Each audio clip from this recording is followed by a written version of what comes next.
When you're prepared and you show your value as a real estate agent and you're able to say to them, here's what I give you, here's what I'm going to do for you and represent you on your best behalf. If you do the right job up front, there's no problem getting assigned. The problem with it, Nick, is that a lot of times agents don't have a plan. They don't have a system. They don't have a presentation. They're just saying, hey, here, can you sign this? And now you're locked into me forever. Buyers are not comfortable with that because they don't understand the process.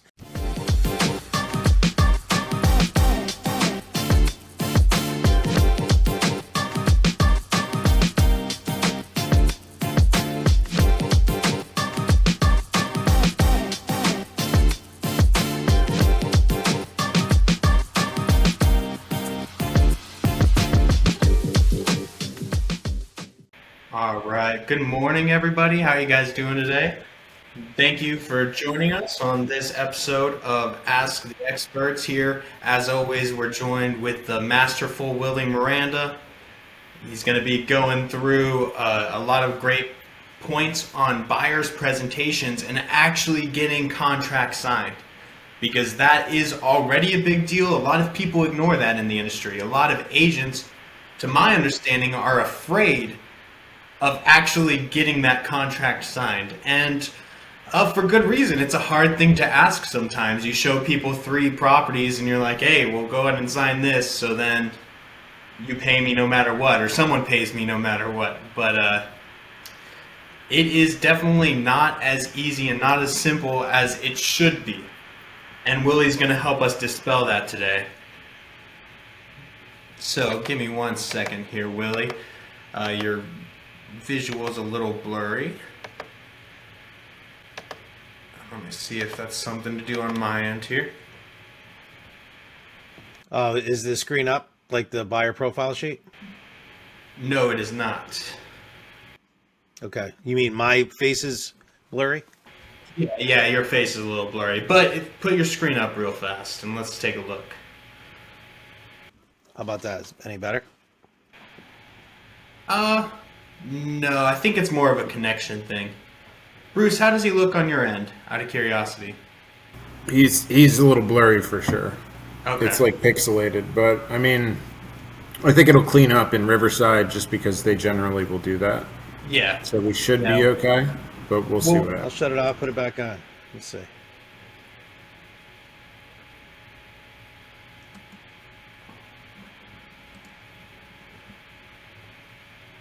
How's that, better? Yeah, that actually did clear up a little bit there.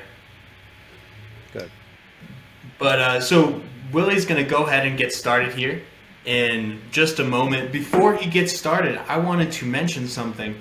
If you are currently a MyState MLS member, or if you are not and you're joining, and welcome. We're happy to throw these. We throw these every month for you, try to provide as much knowledge as possible. But we actually have created a buyer's contract, a buyer listing agreement that is exclusively for individual properties. So the whole point of this, and Willie's going to tell you the actual mechanics, techniques, and sales skills that go with it. But with an exclusive property buyer agreement, the whole idea is, hey, today I'm going to show you these 10 listings, and if you end up buying any of these listings, I am your representative. So it is a contract that actually narrows out the subject properties. And we created that because we feel like a lot of agents' reservations regarding getting a buyer agreement signed, is the fact that, I might show them 5 properties, someone else might show them 5 properties, their mom might show them 5 properties, I might find something on Zillow. So why would I sign it exclusively to you? So we created this nuance. It has all the legal verbiage, gives you all the protections that a standard exclusive or standard buyer's agreement would, but it just has a slot that actually specifies, hey, these are the different addresses. So that was to help try and fight some of that stage fright that people may have when it comes to getting a buyer's agreement signed. That being said, if you have more questions about that particular agreement, you can go ahead and shoot us an email or put your email in the chat, and we will get that over to you for absolutely nothing. that being said, without further ado, Willie, stage is yours, brother. Okay, thank you guys so much. I appreciate it. Thank you everyone for coming on today's call. Yeah, this is we're going into some exciting times right now with what's happening right now in the marketplace. I know interest rates have been holding pretty firm, just above 7%. And as a lot of you that know, like last year, if you think about last April, last May, last June, when the interest rates started to go up, things started getting quiet. Buyers started not being qualified anymore for mortgages. Their interest rates just kept going up, and they just said, I'm just going to wait for the market to crash. Well, how did that work out? It actually went the opposite way, right? The actual market didn't crash. The actual market, actually prices, home values actually went up. So going into and being at a lot of different events, a lot of real estate events I've been to this year, talking to a lot of different economists that were out there and what they predict based on all the numbers and all the data is that interest rates will be coming down sometime at the end of this year into next year. They're saying that it's going to be somewhere in the low 6%. Possibly we're going to see a 5 in front of it sometime next year, which is very exciting. But if that happens, and I'm pretty sure it will based on the data that was shared with me, we're going to have a buyer frenzy. And we need to be prepared for it. And that's why, talking with Nick and Bruce about, what value can we bring back to the membership here is to get you guys prepared to make sure you have a process, to make sure you have a plan for working with buyers. And, Nick, you said something how hard it is for a lot of agents to have to ask and have to, say, hey, I want you to sign a buyer agreement here. They have like call reluctance when it comes to that, right? And they're scared they're going to, they're going to ruin the relationship or the deal is going to go south because the people are not going to sign it and go somewhere else.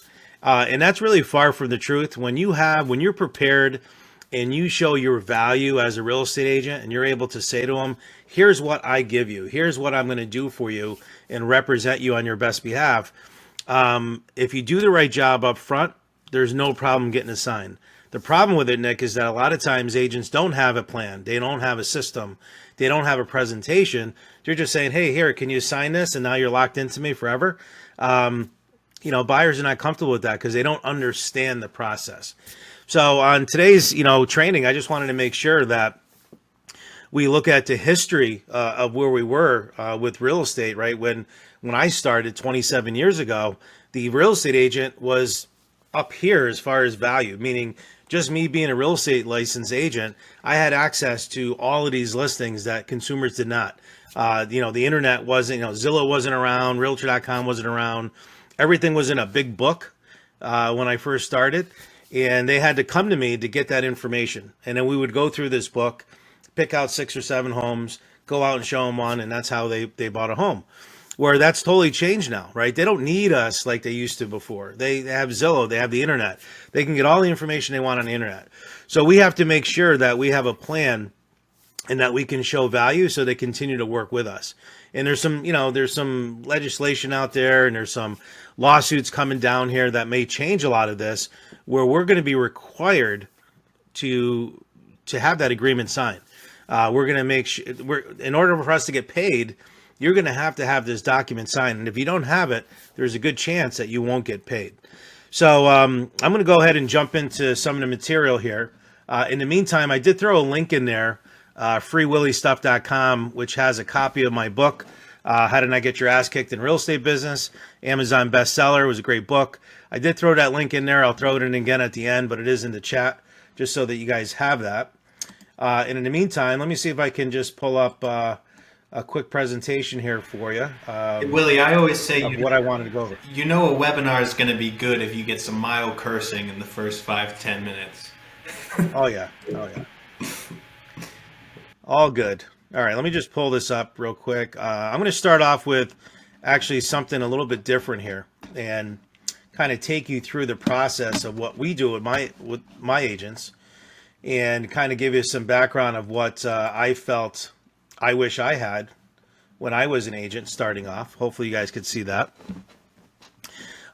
Is a buyer profile, right? A lot of agents, I'll hear to them like, Willie, what do I ask? Like, how do I get a buyer contract signed? Well, first of all, is by giving them great value, and they're not going to even think twice about it if you're showing them that value. And we're going to go into that in my presentation. But the other thing, some agents have questions with, like, what type of questions should I ask? What type of questions should I receive? And we're in the relationship business, right? Being in real estate is about relationships, not about transaction to transaction. Even though there are a lot of agents that do that, they just go from one transaction to the next. They don't care about the person's name, information, database, future sales with this person. They're just interested in the transaction as it is today. So this buyer profile sheet that you guys see here in front of you is just a quick sheet that I have all my agents put on a file or have available to them right away, so that when you're talking to a prospective buyer, whether it be at an open house or whether it be an internet lead or whether it be someone that got referred to, you could switch and just go into this buyer profile and start filling things out. So here you'll see, name, phone number, email, which, again, that's a whole other conversation we can have with email. But I really feel that everyone should be collecting email addresses and emailing weekly to that list, if not minimum monthly, talking about what you do, show them the value you have, giving them information on what's going on in the real estate market, etc., to stay top of mind with them. But the only way you're going to be able to do that is with the information, right? Good information into your database is going to be good information that you're able to give out. So having their full name, their phone number, their email, so that you could text them, etc., right? What's their preferred method of contact? Actually asking them, like, what's a good way? What do you prefer? I had someone that I thought texting was someone I went to high school with. I was texting back and forth with him and his wife, and he called me one day and he's like, "Hey, can you call me?" And I said, "Yeah, sure, no problem." And I called him and he was kind of like a little pissed off. He was kind of like, "Hey, I really prefer, my wife and I like to discuss this in person.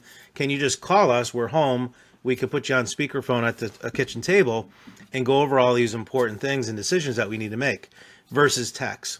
And I said, no problem. That was my fault, right? I didn't ask them what their preferred method of contact was. So making sure you do that up front is very, very important.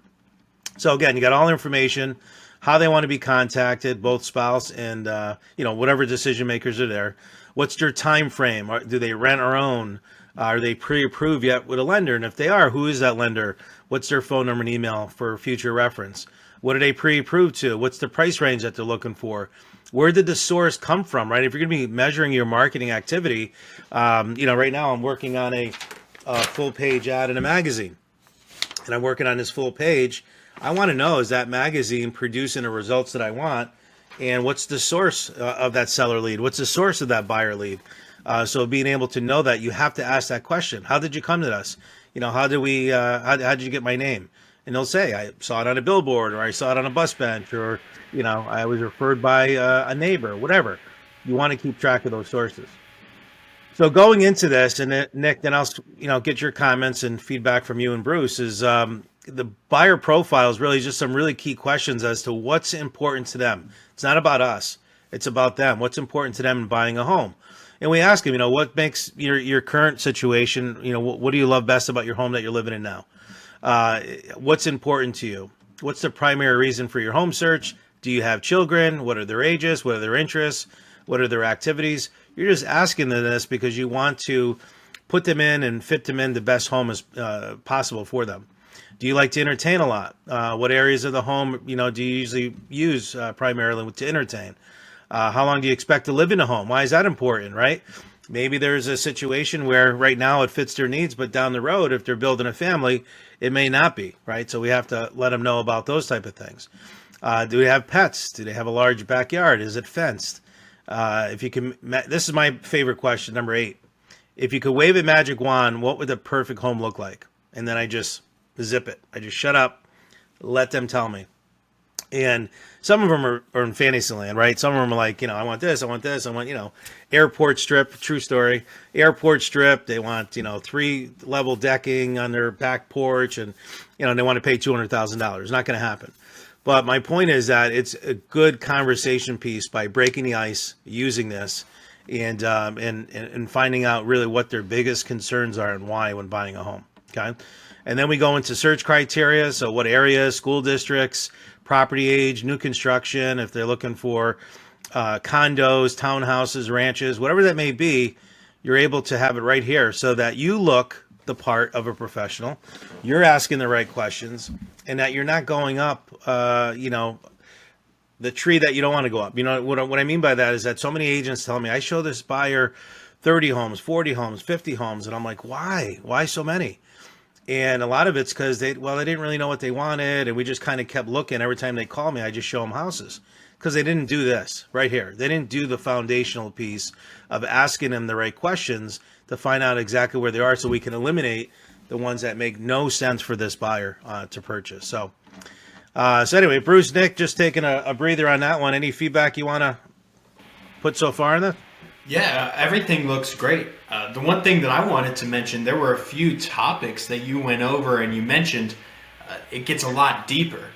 And for those specific topics, a lot of them are Bruce and I's strong suits. So I wanted to turn it over to the audience really quickly. And like you mentioned, sending a newsletters, collecting people's email, and making sure that you stay in contact with them once every week, once every month.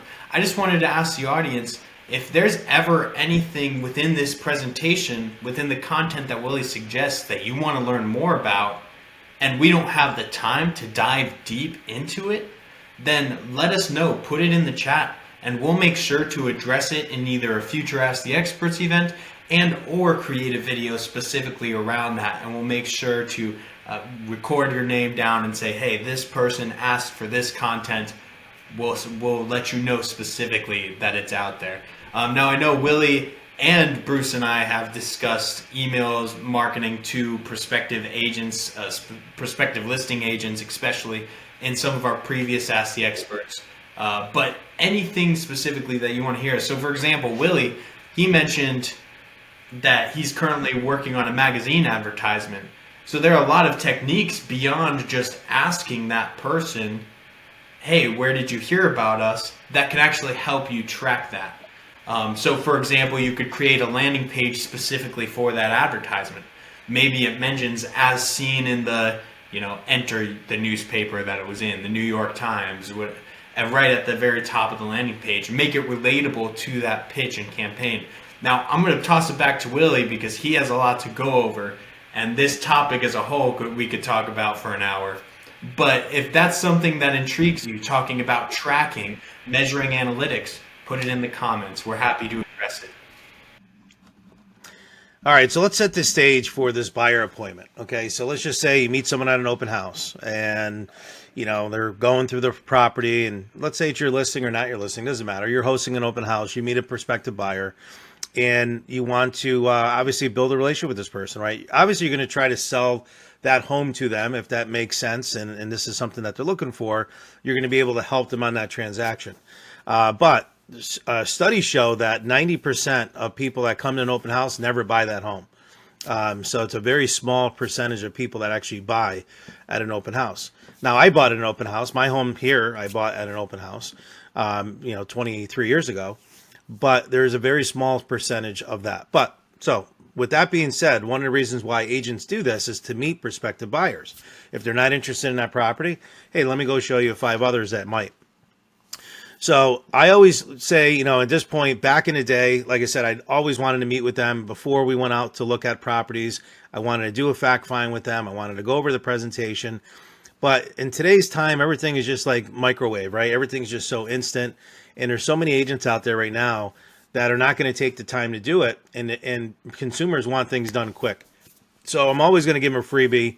Always going to, talk to them a little bit over the phone, some really basic qualifying questions to them. And let's say we meet this person at an open house. Great. You like this home? No, I don't. Okay, awesome. Have you been pre-approved, for a mortgage? That might not be the first question I ask, because sometimes people get a little offended by that. But I'll start asking them stuff about what they're looking for, right? Going back to that profile sheet. What type of home you're looking for? What type of, area? What school district do you like, et cetera, et cetera. And then I'll just ask them, are you going to be buying it cash or do you need financing? Well, I need financing. Great. Who's your lender? And a lot of times I may just ask that question, what's the name of your lender? Just go with the assumptive. And a lot of times they'll say, I'm not using anyone, or I don't have anyone. But I really want to go see that house across the street later on this afternoon, and I don't have time to go to lender, but I really want to go over to that home. Chances are I'm going to go show that property to them because I'm going to build that relationship with them, especially the question I'll a lot of times ask, and I'll say to them, On a scale of 1 to 10, 10 being the best, how would you say your credit is? And then a lot of times, say, well, it's great. It's like 750. It's probably a 9. It's great. I'm going to go show that property to them without them getting pre-qualified. But I've had some people, and people are pretty honest. A lot of times when I ask that question, it's okay. It's 5 or 6. I had a bankruptcy a few years back, and hopefully it should be off though, and I think I can get a mortgage now. I may still go show that house to them. To build that relationship with them, but I'm not going to continue to show them 15, 20, 30 homes until they get pre-qualified with a lender, right? Because I don't want to waste a lot of time doing that, especially knowing that there was a bankruptcy. So make sure you have some lenders that are on call for you. I have lenders that work on the weekends that I can just rip a quick call to and saying, hey, can you talk to my friend Nick here? He needs to get a loan. We're going to go see this house this afternoon, but in the meantime, can you get pre-qualified? And I'm going to show you why here in my presentation. And then once I build that rapport with that person, and let's just say we go to that house that afternoon and he doesn't like it, I want to set up an appointment, whether it be through Zoom, whether it be through, getting together with them at their home, or having them come in the office. I want to sit with them and show them the buyer presentation, because there's a lot of buyers out there, especially first-time home buyers. A lot of these millennials, they don't really know. They've never bought a home before, and they don't know what the process is and how it all works, right? They think that if they go through you, they have to pay you. And sometimes that is the case, but 99% of the time it's not. So I'm going to go ahead and show you our presentation. And in the meantime, I'm going to go ahead and put it here on the screen. Just let me know if it comes up on here, guys. Yes, it is coming up, Willie. I'm curious. All right, so this is the presentation. What was that? Real fast. This is a side interjection here. I'm curious what you think, Willie, about working with buyers if you're working with a person who wants to buy in a place that isn't directly in your vicinity. Would you ever take a digital buyer client where you can't really meet with them in person? Because with the listing, through Zoom, through modern techniques, it's not going to be as effective. You're not going to get as many conversions, but it is possible to, work with someone who is 2 hours away from a drive for listings, because a lot of the listing activity, a lot of the promotion can be done actually from a computer. Now, I know it's not your recommended technique because, like you said, we're local, we're global kind of thing, but would you ever recommend working with a buyer who is a few hours away when you can only show them 3D tours of homes? Or is that just out of the question in your opinion? No, it's not out of the question. I guess it depends on the situation. I mean, I have a buyer now that's looking in Tennessee. And what I did is we do have a global network. So I did hook up with an agent in that area. And I did talk to that agent about the area and got some information.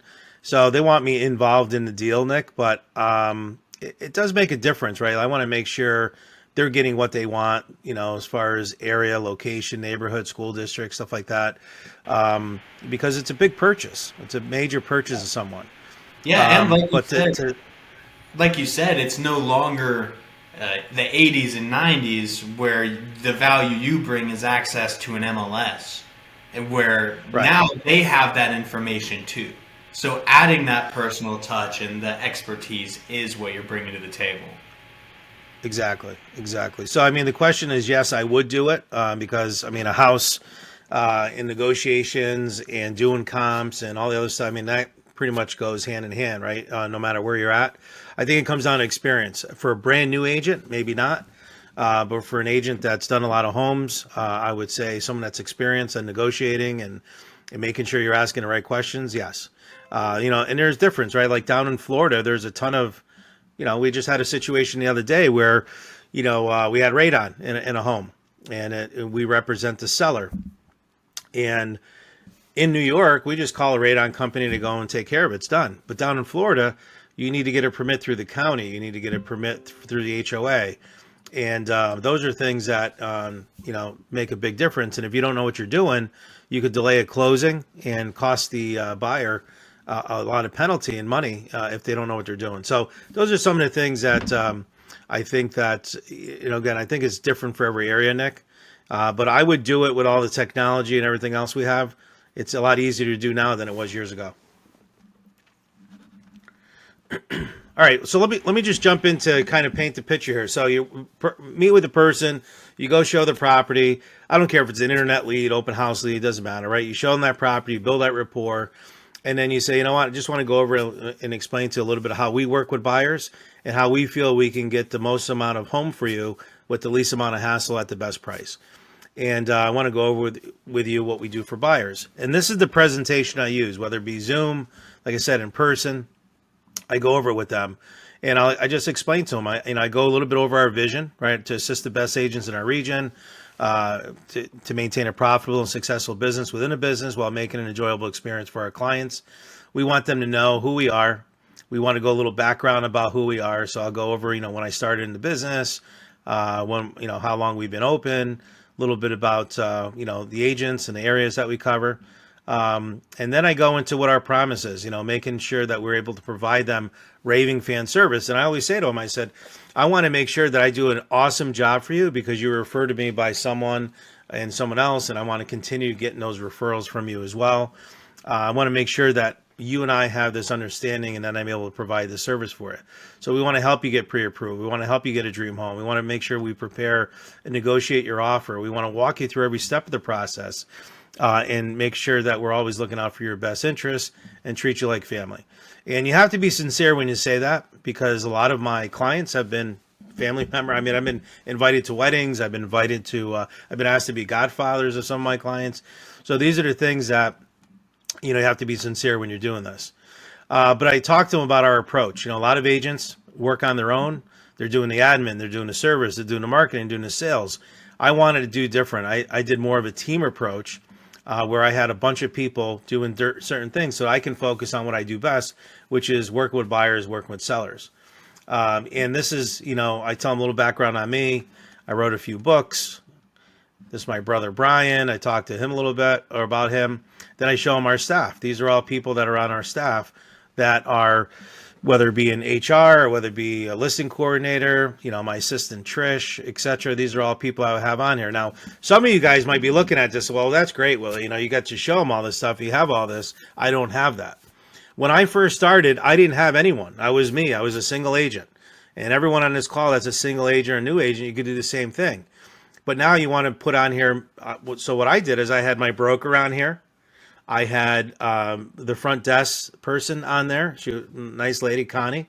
She was on there. I had my inspector, my lender, my attorney, and I had 4 or 5 people on there. I said, meet our support staff. These are the people that are in my circle that will help us get through the transaction. Get it? But now these are all my employees here now, 20-something years later. But my point is that you want to show that you have a team around you of professionals that are going to help you get through the transaction. We talk about renting. If someone's renting, if they're not renting, then we don't even talk about this screen. But in this situation, let's say the people were renting, and I just talked to them, why rent when you can buy? Obviously, renting is something that you're doing now. You want to purchase a home. And this is kind of an icebreaker for me. I'll say to them, how much are you paying for rent now? Well, I'm paying $1,650 a month. Okay, great. How long have you been doing that? Well, I've been doing that for about 5 years. Then I go over to the chart, and I let them know, do you realize you pay $99,000 in rent and don't have any equity to show for it, right? So I show them the importance, we need to get going on this because home sales are not going, prices are not coming down. And if anything, they're going to start going up. Rent's going to continue to go up. So we need to lock into something because we don't want another 5 years to go by where you got $200,000 in rent and nothing to show for it, okay? So this is more like an icebreaker for them and talking about that. Let us show you a different way at Miranda Real Estate Group. And then I talked to them about the difference between a seller agency and a buyer agency agreement, right? And I say these are the 2 primary types of relationships that exist amongst real estate agents. And we go into it and I said, there's a huge difference in having a buyer agent represent you. Yes, this is an old photo of me. I always say this. I'm coming due for one pretty soon. This is back in 2015. My wife says I got to get a new photo, so we have something scheduled in the fall. So you guys would be excited to see a new photo coming here soon. Benefits of a buyer agency. So I start off by saying to the buyer, I'll say, listen, here are some different things you want to take a look at. Like If you're out there and you see a property you like, right? You just saw something across the street. It was listed with Coldwell Banker. That's great. You know, I'm running a real estate group. That seller's got a Coldwell Banker. They can arrange property showings for you. They can assist you with finance. They can provide you with all the property data and fact sheets. They can explain forms and contracts and agreements, and they can monitor your closing. They can all do that.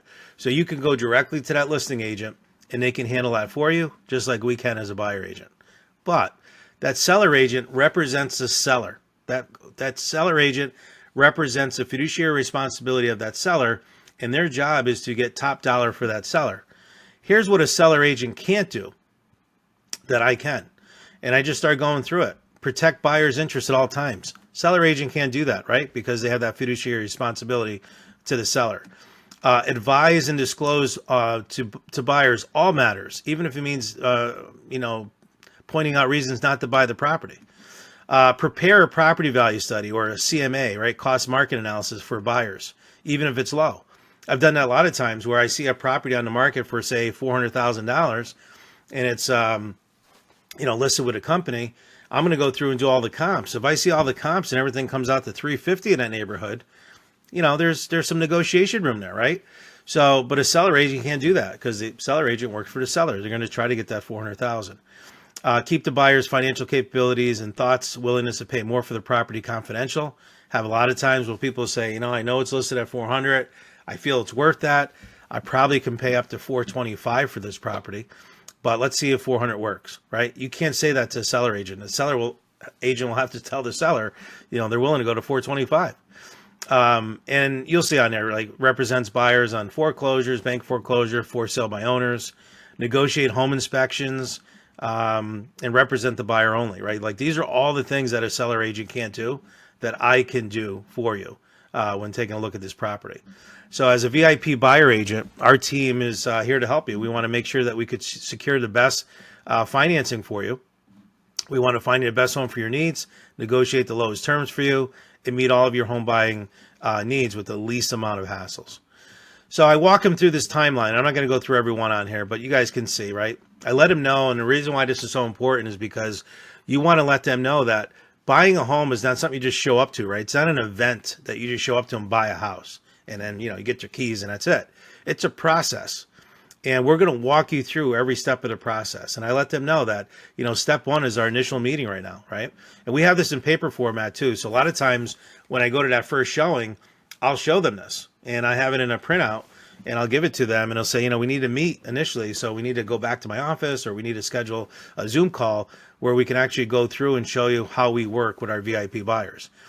We make sure they get pre-qualified. Number two, we make sure that we set up the showings as a buyer agent for them.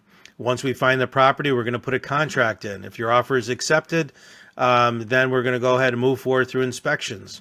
Get your appraisal done on the right to mortgage. Get your attorney to make sure the title search is being done. Make sure that we have the insurance in place. Make sure that once it's clear to close, that we can walk through and make sure everything is taken care of on the walkthrough, but also make sure that we get the schedules of all the attorneys in place. And then we go into closing day.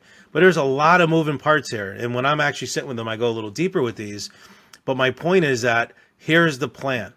And you're showing them on a silver platter, here's the plan to make sure that we're going to get the best home for you and with the least amount of hassles. So we go into the pre-approval process, right? And I'm going through some of these fast because some of you guys already know what this is. But again, we're going to know exactly how much you can afford. You're going to get the best financing so you can make a stronger offer. And the reason for that is because if you're, let's say, as an example, which one of these you think a seller will accept? If you're buyer A with a $250,000 offer, the offer is conditional on getting finance with no loan approval. There's uncertain ability to secure purchase of funds, correct? Because you're not pre-qualified as buyer A. But then buyer B got pre-approved, same price, offer made with the lender with a pre-approval letter, financing is guaranteed by the lender. All they had to do is go find a house. Which one do you think the seller is going to go with? They're always going to go with B. They're not going to wait till Monday for you to go to the bank, and then you go to the bank and they find you have a judgment or you have something going on in your credit or you don't have enough money for a down payment. and then the thing's going to fall apart. So in an effort to secure that buyer, they're going to go with buyer B over yours, which is buyer A. So we want to make sure you're pre-approved. And this slide, I tell you, a lot of people are like, I don't want to get pre-approved. I know I'm fine, has really pushed them over the edge. And I have stories to back it where people have lost the perfect home for them because they weren't pre-approved. So I just tell them it's easy as 1, 2, 3. They run your credit report, they run your financials, get them verified, and you get a pre-approval letter. It's pretty much as simple as that. Step 2, VIP home buyer service. Again, we all have this, right, guys? We all have the MLS. We all have access to these properties, but you need to set yourself apart from the competition. We have a VIP home hunter service where I'm going to show you everything that's available on the market now, and also off properties, right? We have FSBOs, expireds, different properties that we can get access to that are not on the market and that you may be missing. And sometimes you'll hear people say, well, I'm working with this other agent. He's sending me some listings, or she's sending me some listings. And I'll say, that's great. Are they sending you off market properties as well? And it always stumps them. They're like, well, I don't know. I says, well, yeah, it's something we do in this market, especially with low inventory. It's something you should really consider, right? So I'm setting that judgment already that they're not getting everything at 100%, and that's the last thing buyers want, is to miss out on something. So we let them know that, how most realtors pick out, and this is how I did it when I started. We would make the actual random search on the MLS. We would pick out 6 or 8 homes, and then we would try to sell you one of them, right? Because we don't want to confuse you. Even though there might have been 30 available that meet your criteria, we're gonna be the ones picking it out and feeling that we should be the ones. We're the professionals. We could tell you what you want, and as a result of that, the wrong person is deciding what type of house to see, right? So that's not how we do it, and we don't work like most realtors. What we want to make sure is that you tell us exactly what you're looking for. We register you into our buyers and waiting home matching system.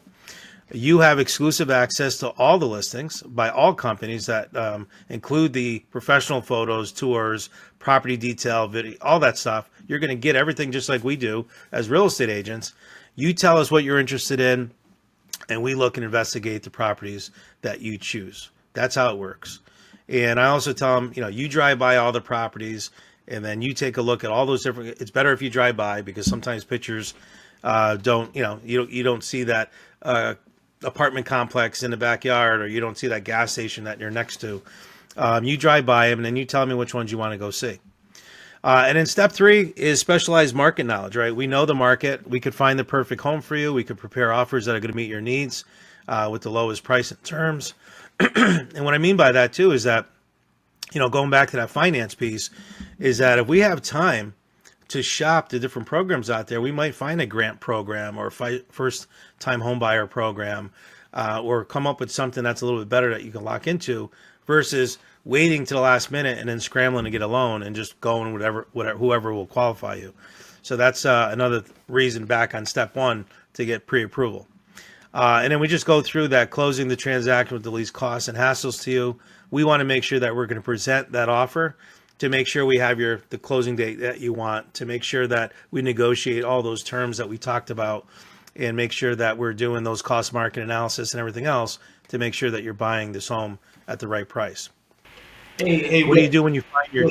Sorry, but we have a question from the audience here regarding that particular set of slides. So the question is, and then I have another question as well. Mine is going to be a little bit harder. So their question: how do you address the buyer? You have their best interests when helping them find a property, if you're also showing their listing. You mean, so no, I think the question is, if I have a listing, yes, and then I have a buyer that comes in, right? Exactly. So that's different. That's dual agency, right? And that's not what we're talking about here, dual agency. Oh, no. And in Florida, that's actually... I think the question is more, and Judy, please clarify if I'm wrong. I think the question is more, you're getting somebody's listing, you're going to list their property and represent them as a seller, but to also help them find a new property. That happens all the time. Yeah, and to me, I feel like it might be working with the buyer and then showing your own listings. I see. So she is more referring to dual agency. Yeah, yeah, I knew that was where she was going with that. I mean, dual agency is tricky, right? But it does happen. I usually have a designated agent within our office that we'll refer to. So I'm heavily on listings. But if I have someone that calls in and they're unrepresented, then we give them to another agent in the office to represent them. We can do that in New York State. Or you become a transactional agent down in Florida, and that's where a lot of those deals in Florida are, where you have transactional agents where another agent in the office is going to take over. So you could do that, or you could be a dual agent too, as long as the proper disclosure forms are done and both sides are okay with it and they agree. You can do that as well. I have an agent in another company that I refer those type of situations to. I'm not comfortable a lot of times with dual agency. So a lot of times I'll refer them to another broker that I know and say, hey, would you represent this buyer? Just pay me a referral fee. So she'll give me a referral fee back, and she'll represent that buyer. And I've never had a problem with it, but that's how I would handle it. Cool. Yeah, and it's a good question. I mean, really, my response to that question is, I would go ahead and take the business and show them the property, just to make sure that you're actually representing the buyer's best interest as a buyer. Of course, we won't leave this room. Obviously, you have, you would like them to purchase the property that you're listing, but you can't look at it that way. You have to be like, okay, well, I'm selling this property and doing my best to represent this seller. And yes, it fits the criteria of the buyer, so I'll show them the property. But you have to have other properties. Like, don't just tune in and say, hey, these two listings, they look so good, and those are just your listings in the area, and just try to convince them. That would be crossing the line, of course. Yeah, it's a sticky situation, Nick, because, again, we represent the seller in that case, right? So how do you think my seller is going to feel if a buyer comes to see their home and I'm like, hey, here's two other ones too that you may want to see, right? The seller is going to be upset with me because I represent them. So if that buyer is interested in moving forward, then that's when I would bring in another agent to handle. And sometimes the attorneys do it. Sometimes they're comfortable going directly to their attorney, and their attorney represents them. Yeah, that's a good answer. So, Willie, my question for you, and this might be another presentation, but you mentioned in slide 2, I love what you said about, hey, well, is the current agent you're working with showing you off-market properties? Now, right. In such a low inventory market, I'm curious, do you have any really quick tips to actually find those off-market properties, other than, for me, the answer would be connecting with local business owners, trying to find investors, get the connections with people who actually own a lot of properties in the area. But maybe you have some super secret techniques that you'd like to share. Well, 3 that come to mind that always, obviously for sale by owners are low-hanging fruit to have off-market property. That's one. You can go on Zillow as well, and there's, they have certain search functions that you can go on there for sale by owners. So that's one. Number 2 would be expired listings. I know there's not a ton of expired listings, but they are. You can go back 2, 3, 4 years, take a look at expired listings.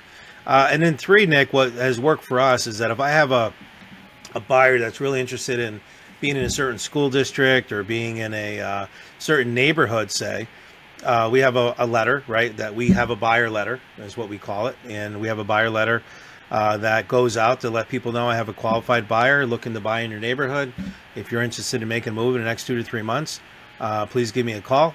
My buyer might be willing to pay full value, is willing to pay full value of your home if the inside of their home meets your criteria.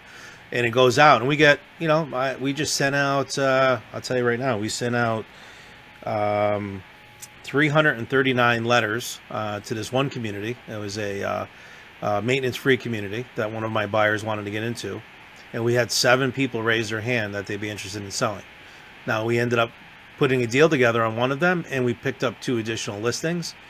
So many other people already had agents. My point is that one letter resulted in 3 sales. Yeah. So that is another way to do it.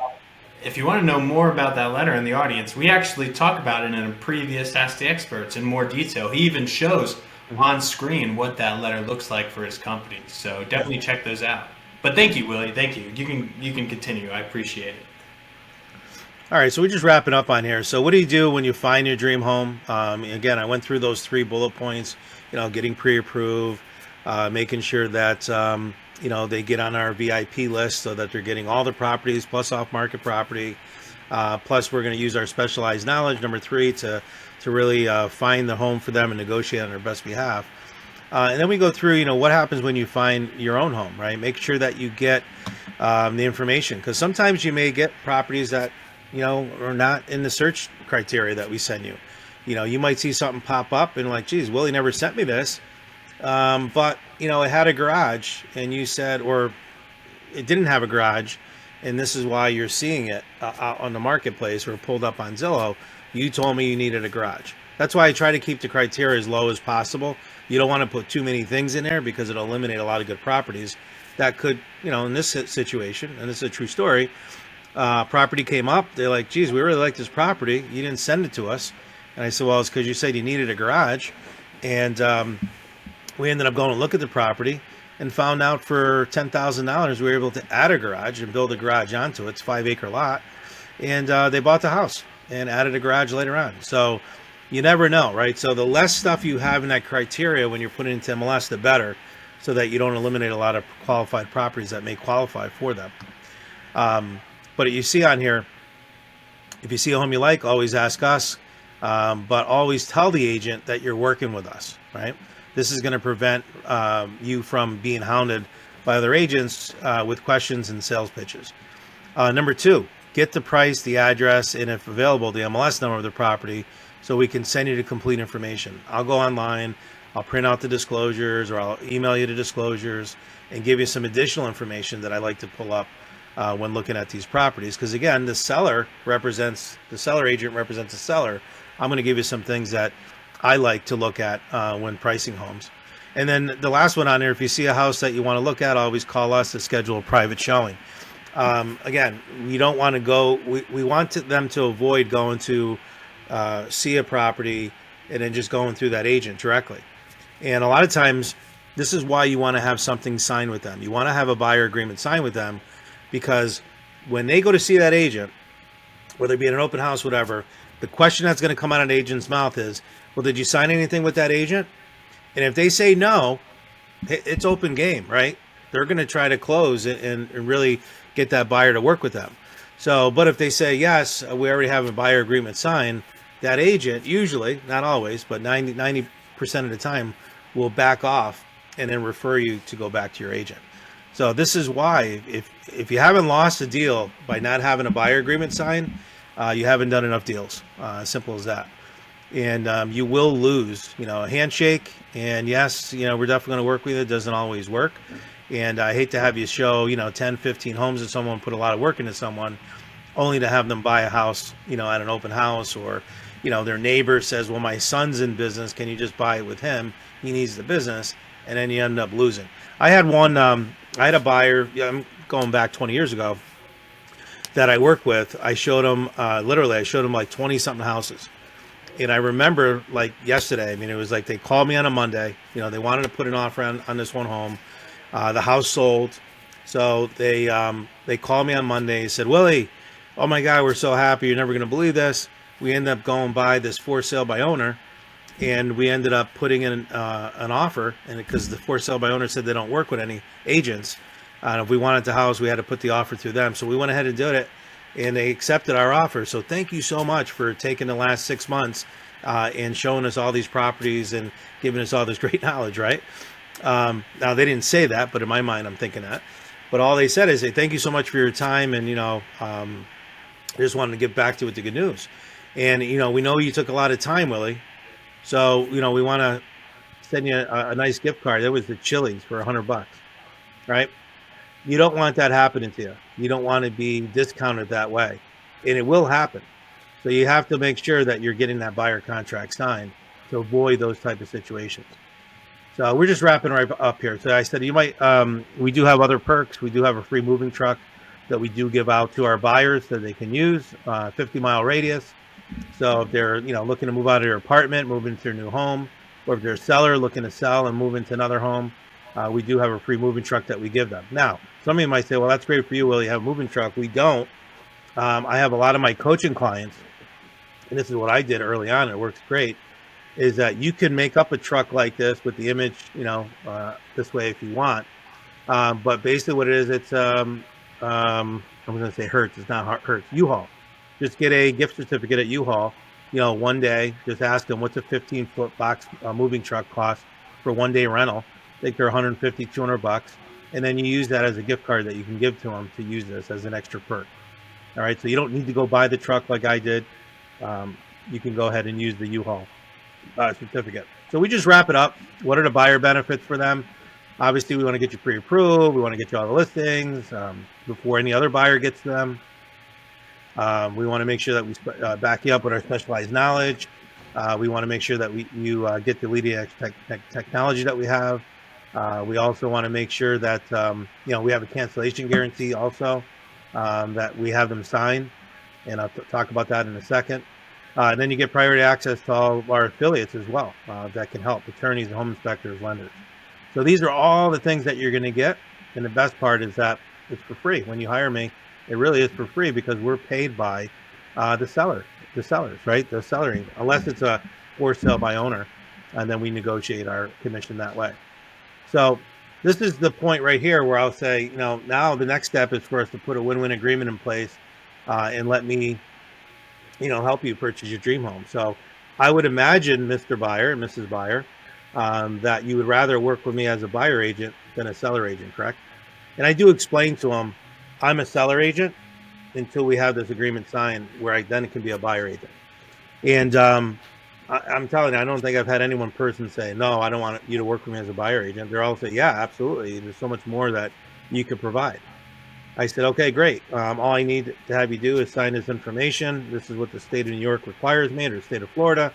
And here's some disclosures from my broker. And I'll go ahead and start putting your criteria into our computer so we can do that home search for you to see what we can come up with. And at that point, like in my office, I would walk out, go in the other room, leave with the paperwork, come back. Like I said, 9 times out of 10, it's signed. But every once in a while, people may not sign it. And the question that comes up is this. They'll say, well, if I sign this, then I'm kind of locked into working with you. And I see here that says if it's a for sale by owner, I have to pay you. I'm not comfortable with that. If I find it, why should I have to pay you? So I let them know. That, hey, you know what? I said, I totally understand, right? I understand what you're saying. And the reason for that is because, we have to get compensated for our time. But let me ask you something. Why do you think they went for sale by owner? And a lot of times, like, well, I don't know. I said, well, 2 things. They didn't want to pay a commission, so they're trying to save the commission. And they didn't like the price that the realtor gave them on their home, so they figure they're going to inflate that price to sell it for more. This is why you want me. Because I'm going to be able to not only give you a better price on the home, but also negotiate my commission. And if I'm able to bring a qualified buyer, all set, pre-approved, ready to go, and pay a good value for their home, and I can show them that on paper, they'll be more than willing to pay me my 2.5%, 3% versus them having a list for 6%, right? So they're still going to save a considerable amount of money by using me, and I'm going to do all the work. So allow me to go ahead and negotiate my commission with the seller and negotiate the best deal I can from buying a home. And that's where I go ahead and I switch and I do that. Now, sometimes, most of the time it's not a problem. Maybe twice in my life, it didn't work. And I had to either eat some of that commission myself, or I was able to defer it so that the buyer paid me after closing in installments. I've had that happen. But I always tell them, I said, listen, I will never, ever let my commission get in the way of you finding your perfect home. Won't do that. And if that means, you're going to refer business to me in the future, or we put you on a payment plan, or whatever that may be, that's what we're going to do. But I will never let my commission get in the way of you getting this home. So why don't we go ahead, move forward. Let's get this signed so I can represent your buyer agent, and let's go find that perfect home. And it's done. And people don't balk at it. I'm telling you, and it only happens 1 out of 100, 1 out of 200, I would say, or 2 out of 200. Or 2 out of 100. You guys get what I'm saying? Like, very, very rarely do they not sign this. But if they do, it's usually because of that FSBO situation. Or I had one lady just didn't want to sign anything. I wanted my attorney to look at it. I'm like, great, go ahead, have your attorney look at it. But here's what I also did. So in there, I don't have it here on the screen, but in my paperwork, I say we have a cancellation guarantee. What are you worried about? Well, I'm worried I'm going to be locked in with you for 6 months, and if I don't like you, I had a friend that didn't like your agent, and they had to pay their agent because they didn't like them, but because they signed something, they were stuck with them. I said, well, here's what we do. I don't want that ever happen. If you don't like working with me, it's a good chance that it's not going to work out. I don't want that as well. I don't want to work with people that want to work with me. But here's what I'll do. In our packet here, I have a cancellation guarantee where you can cancel this agreement at any time. No questions asked, no penalties. You can cancel at any time if I'm not living up to what I'm telling you I'll do for you. So here it is in writing. You could sign it. And if you want to still go see your attorney, that's great. But I'm putting in writing here that I'll cancel at any time. So it's not, in essence, it's not a 6-month contract. It's a day-to-day contract. But I really want to do the right job for you and represent you as a buyer client, making sure that I can do all these things for you that we mentioned. So this is why I want to have this paperwork signed. And she signed it, and it was not a problem because she felt comfortable knowing she wasn't locked into it. We ended up selling her a house, and it was great. But she's still one of our clients today. I think she's now on her 3rd property that she's sold. But my point is that you got to get the buyer agreement, right? I would never think about listing a property and going through all that marketing expense and time without a listing agreement. Why would you do the same thing on the buyer agreement, right? Work with a buyer. Is your time not valuable, right?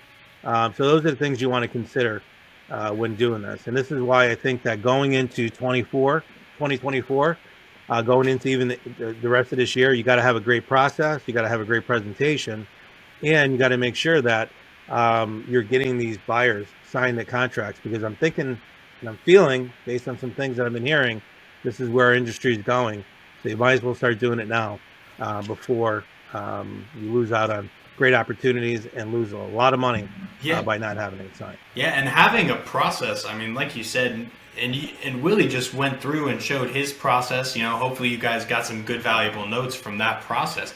But having any process that gives you the confidence, right? To summarize the last 5 minutes that Willie just said, I mean, people they're concerned, they're afraid. If you have any answer that you can give in confidence and with truth and with integrity, that says, oh yeah, we have a cancellation agreement, oh don't worry, you'll see the value, whatever feels comfortable for you to say, it's just an objection to be overcome from a salesperson's perspective, right? You are a real estate salesperson, so if someone has hesitations, whatever you feel comfortable with telling them, it sounds like most of the time it's going to get them over the hill and allow them to sign that contract. But I do like the cancellation clause as well, because there's nothing better than that worst case scenario that gives people peace of mind to go ahead and sign. Yeah, it works very good, and I do it on the seller side too, because a lot of times sellers, you're in competition with another agent, and I tell them, it's a risky, signing a listing agreement is very risky. You could sign some, they're going to promise you everything, and then you're locked in. Here we have this cancellation guarantee, which is in essence day to day.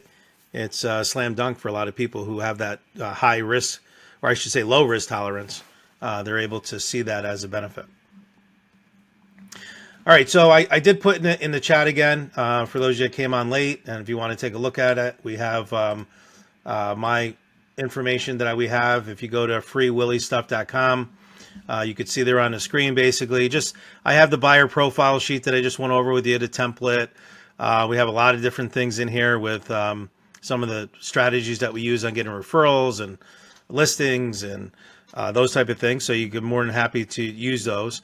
And then my book that I wrote, you can also download a PDF copy of that and be able to go through 10 chapters of really good information that's timeless. Even though I wrote this in 2015, a lot of these same basic principles are being used today, even more so today, because I think over the last 3 years, it's been kind of a fairy tale Disneyland type of experience that we've had in real estate, right? You just put a sign on a lawn and it's sold, where things are starting to change. And those, I heard 70,000, I'm sorry, Yeah, 70,000 agents.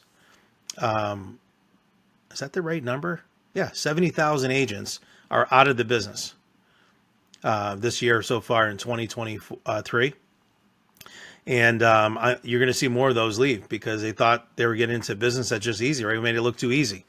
But real estate's not, it's not a hard business, but it's not easy either. You got to have the right processes, the right systems, the right tools. And I'm hoping that some of this information today will help you. And again, a free copy of the book as well. So that's all I got for you guys. Awesome. Thank you so much, Willie. Thank you for everybody who attended.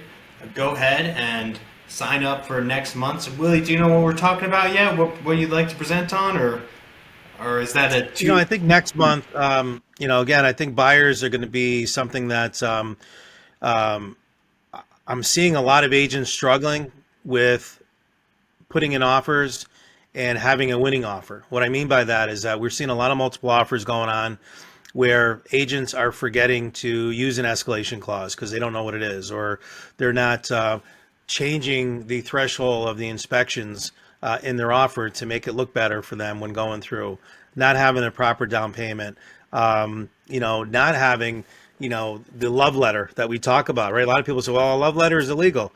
Well, we could share with you guys how to make it fair housing compliant and what it needs to look like so that you're not just showing up as a contract to a seller.